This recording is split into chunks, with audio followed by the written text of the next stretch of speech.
자, 이제 슬슬 지수 ETF를 본격적으로 배울 텐데, 이 지수 ETF, 특히 레버리지 ETF 같은 경우는요, 횡보장에서 정말 지지 저항만 잘 그으면은 순환율을 굉장히 높여서 수익을 극대화시킬 수가 있는데요. 그럼 왜 또 지수 ETF가 좋냐? 대한민국은요, 오랫동안 이 박스권에 gat혀 있습니다. 왜 박스피라고 하는지, 이 코스피가 왜 오랫동안 갇혀 있는지 실제로 한번 보도록 하겠습니다. 아마 보시고 깜짝 놀랄 거예요.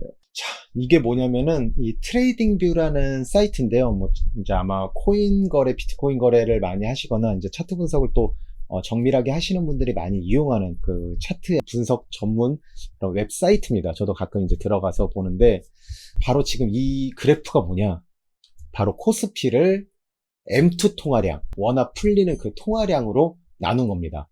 뭐 이것만으로도 코스피의 진짜 가치를 알 수 있다고 생각하진 않지만, 어떤 이 화폐 통화량으로 나누면은 그 물가 상승률을 반영한 상태에서의 코스피의 실질적인 퍼포먼스를 알 수 있다고 저는 생각을 하거든요. 그래서 한번 해봤더니 이런 차트가 나왔습니다. 바로 월봉 차트인데요. 실제로 1998년 IMF 이후로는 지금 계속 이 박스권 안에 있고요. 심지어 이 박스권 안에서도 거의 바닥을 기고 있습니다. 지금 현재. 그러니까 사실 돈 푼 거에 비해서 코스피는 거의 올라가지 않고 있다. 특히 지금 2025년 6월 기준으로는 더 밑에 있다. 그러니까 그만큼 좀 주식들이 좀 많이 다 싸져 있는 상태라고 보면 됩니다. 저는 이거를 가격 메리트가 있다고 생각을 합니다. 그래서 지금쯤 아마 25년도나 아니면 본격적인 상승장 전에 또 이 박스권 안에서도 또 상승을 하거든요. 여기 밑으로는 좀 가긴 힘들어요. 대한민국이 아무리 진짜 좀 많이 망해도 소말리아처럼 되지 않는 한 힘든데, 그래서 아마 이 영상을 좀 빠르게 본다면은 그 엄청 코스피가 3000 이상 가지 않는다면은 지금 내가 잘하고 있다 라고 생각하시면 좋을 것 같아요. 혹시나 미래에서 좀 늦게 보셨더라도 또 다음에도 또 내려올 수 있으니까 이런 것들을 보면서 대한민국의 코스피 실질적인 퍼포먼스, 그 위치를 알 수 있겠구나라는 거예요. 그냥 코스피 차트만 보면은 잘 몰라요. 근데 이렇게 보면은 조금 더 현실적으로 인플레이션을 반영한 그런 차트를 볼 수 있다. 위치를 알 수 있다. 요거 제 빅입니다. 이렇게 꽁꽁 숨겨놓은 건데, 이제는 뭐 제가 안 해도 누군가가 또 풀기 때문에 이렇게 한번 오픈해 봤습니다. 뭐 코스닥도 가능하겠죠. 코스피뿐만 아니라 코스닥도 가능합니다. 코스닥 이렇게 울고 있네요. 코스닥은 이렇게 하다가 이 박스권 하단마저 뚫어버렸네요. 그 밑으로 내려갔습니다. 심각합니다, 시각이. 왜 이렇게 된 거죠? 그 밑에까지 내려온 상황입니다. 끝이 없어. IMF 좀 이후에 제가 한국 경제는 좀 제자리가 얼음이다. 코스피 코스닥 기준으로만 보면은 왜 그런 뜻인지 이해가 될 수 있을 겁니다. 어떻게 보면은 조금 좀 마음 아픈 게, 뭐 기술 발전도 있었고 글로벌 기업도 많이 있고 그렇지만 좀 돈을 많이 풀어서 경제가 성장한 것도 없지 않아 있다. 즉 원화 가치가 앞으로도 계속 떨어질 수밖에 없는 그런 모양새로 가고 있다고 해석을 할 수가 있겠죠. 속상해하지 마세요. 돈 벌면 되니까. 다음 걸로 넘어가도록 하겠습니다. 제가 하락 시그널에 대해서 언급을 드렸는데요. 그럼 우리가 이런 국제 정세를 왜 진짜 봐야 되는지 한번 알아보도록 하겠습니다. 책에서 제가 언급을 못 해가지고 요거는 영상으로 해야지 더 좀 와닿을 것 같아서. 자, 여기 보시면은 미국이 한 20% 정도 되고 중국이 한 15% 정도 되는데, 한국이 이제 1.89 이렇게 1.87의 비율을 차지하고 있습니다. 그만큼 이제 좀 아직 경제적으로는 한 2% 정도 위치하고 있죠. 뭐 사실 그래도 다른 나라들보다는 큽니다. 그래도 우리가 경제대국 10위권이니까요. 그래도 2%도 안 된다. 미국이 23%, 중국. 정말 강력한 나라들이죠. 그리고 일본 5.79, 인도 3%. 인도도 꽤나 큽니다. 우리가 왜 이 세계 경제 정세를 봐야 되냐면요. 우리나라는 어쨌든 아직도 노동력 중심의 산업 구조, 즉 제조업 중심의 나라입니다. 제조업 강국이죠. 뭐 지금은 좀 인건비가 높아지면서 생산성 문제가 나오면서 좀 그런 부분들을 중국이 많이 대체하고는 있지만, 그래도 제조업 강국입니다.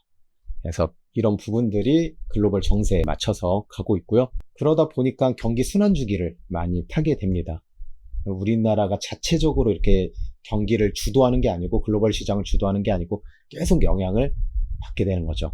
그 영향 중에 또 하나가 바로 기축통화 국가가 아니에요. 즉 원화를 가지고 무역을 하는 게 아니고요. 달러를 줘야 됩니다. 그래서 달러를 쓰기 때문에 국제통화 순위에서는 사실 여기에서 보면 아시겠지만 20위권에도 못 들 정도로 굉장히 사용 빈도가 낮다. 뭐 태국 바트라든지 남아공 랜드, 멕시코 페소보다도 사용 빈도가 낮습니다. 그래서 이런 부분들도 영향을 차지하고 있고요. 그리고 자원 빈곤 국가입니다. 정말 기름 한 방울 안 나오는 나라라고 하잖아요. 그래서 그 러시아 우크라이나 전쟁 때 이 두 나라가 싸우는데 왜 코스피가 더 많이 떨어지고 더 힘든지 모르겠더라고요. 오히려 러시아는 어느새부턴가 이렇게 오르기 시작했어요. 우리나라는 뭐 계속 막 변동성을 더 갖고 있죠. 자원에 대해서 굉장히 영향을 많이 받습니다. 인플레이션에 취약하죠. 벌써 혹시 잊으셨나요? 코스피 차트를 MT 통화량으로 나누니까 나오는 거. 그만큼 많이 이런 부분에서는 좀 취약하다. 그래서 이러한 원인들로 인해서 우리가 글로벌 정세를 봐야 되는데요. 저는 매일 이렇게 제가 제공하는 투자 노트, 이게 장전에 이제 제가 실시간으로 이렇게 설명을 드리거든요. 이렇게 보면서 이렇게 글로벌 시황, 국내 시황 이렇게 한 번씩 다 이야기를 드립니다. 이렇게 하면서 저 어제 뭐 테슬라 알람이 왔다. 뭐 테슬라 ETF에 대해서 미소가 띄어진다 이러면서 쭉 이렇게 글로벌 시황에 대해서 매일 아침 장 전에 이렇게 실시간으로 브리핑을 해드리는데요. 그리고 나서 이제 또 장 마감 때 이렇게 투자 노트를 이렇게 올려서 공부용으로 이렇게 이야기 드립니다. 실시간으로 하는 채널은 이렇게 있고요. 19년도부터 계속 해와가지고 그냥 습관처럼 이렇게 하고 있는데 글로벌 이런 정세나 시장 정세는 반드시 꼭 봐주셔야 됩니다. 이걸 보지 않으면은 시장이 어떻게 움직이고 있지? 지금 어떻게 되고 있지? 트럼프 대통령이 무슨 말을 했지? 이런 것들. 그리고 나서 이제 국내 정세. 대통령이 바뀌었네? 그러면 이제 이번 정책은 어떻게 갈 것인지 이런 부분들에 의해서 그런 것들이 다 영향을 미치기 때문에 꼭 봐주셔야 됩니다. 그렇지 않은 상태에서 그냥 종목만 본다? 시야가 좁아져요. 그죠? 타워 꼭대기에서 바라보셔야 됩니다. 그래서 꼭 시황이 가장 중요하다. 사실 시황만 보면은 지수 ETF는 이제 바로 공략이 가능한 거죠. 개별 종목 분석도 필요 없으니까요. 뭐 이제 요즘에는 정보 서비스가 정말 많아졌잖아요. 구독 서비스 형태로. 그래가지고 저는 이런 것들은 자신한테 그 가치관이나 결이나 어떤 가격적인 측면이라든지 컨텐츠 그런 걸 보고 웬만하면 아웃소싱 하는 것을 권장을 드립니다.